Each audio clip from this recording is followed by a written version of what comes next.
Bring literature into your life.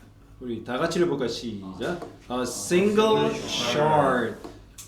Tree-ear bowed low as he bent down. His courage suddenly fled, leaving his knees as big as grass. I must be hungry, he thought as he straightened his body, ashamed that he could think of such a thing at such a moment.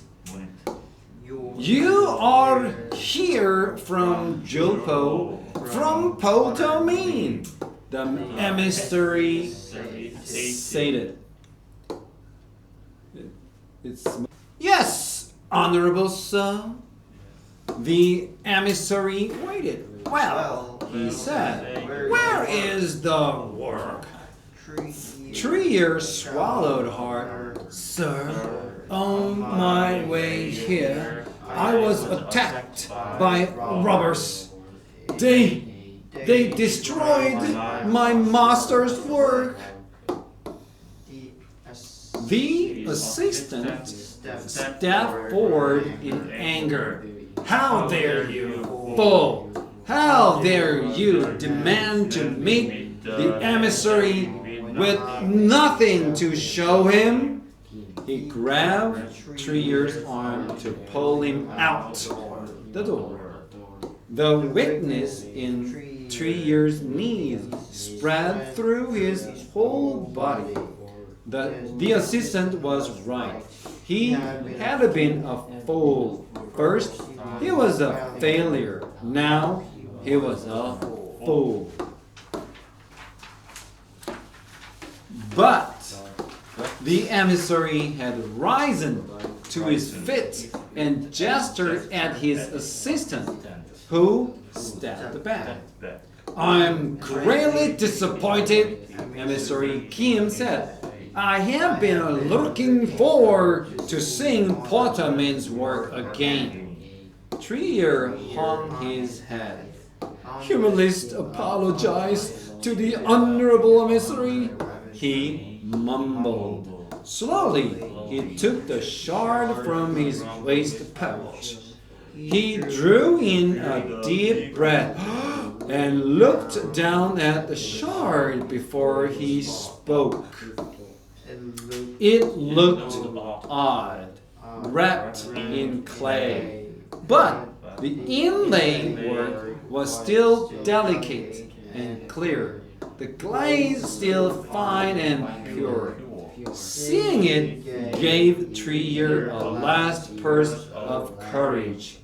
It's only a piece, honorable emissary, and yet I believe that it shows all of my master's skill. And with both hands, he held it out for the emissary.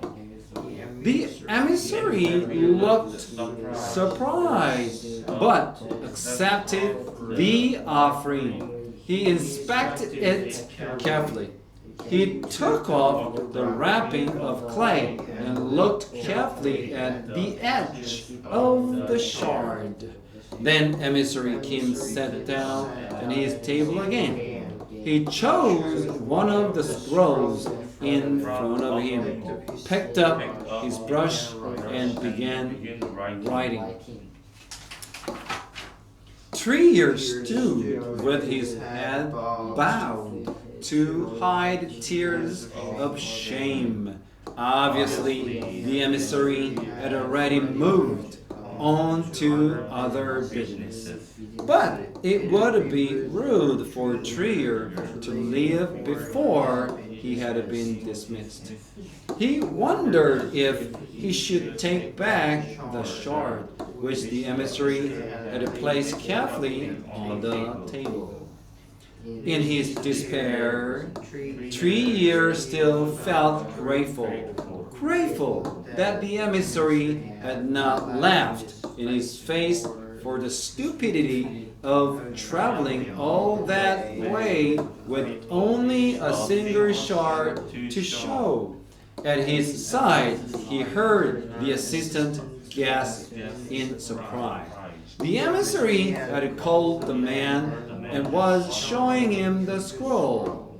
Go and see that it is done, said the emissary. Master. The assistant hesitated. How is it that a commission can be awarded without saying the word? The man's polite words could not hide the disapproval in his voice. I understand your skepticism, the emissary answered patiently. But I have seen this man's work in Jurpo and again here. He bent and picked up the shard from the table. Do you see this? Glow of jade and clarity of water. That is what it is said about the finest Celadon glaze. It is said of very few pieces. He paused for a moment and held the shard up before him. It is true of this one, and the inlay work is remarkable. His voice faded for a moment as he gazed in obvious admiration at the shard. Then he handed the scroll to the assistant. Now, go and do as I ask you. The assistant bowed quickly and left. Emissary Kim looked at Trier. There was kindness in his eyes, like a crane man's. I have written orders for him to secure your trip back to Jurpo by sea. He said, you will go and deliver a message to your master for me. I am assigning him a commission.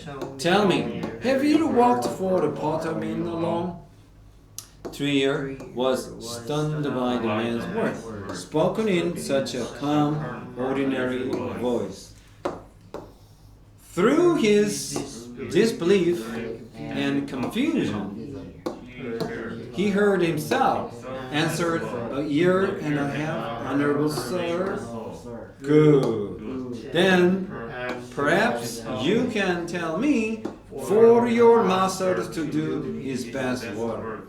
How many pieces per year might I expect from him?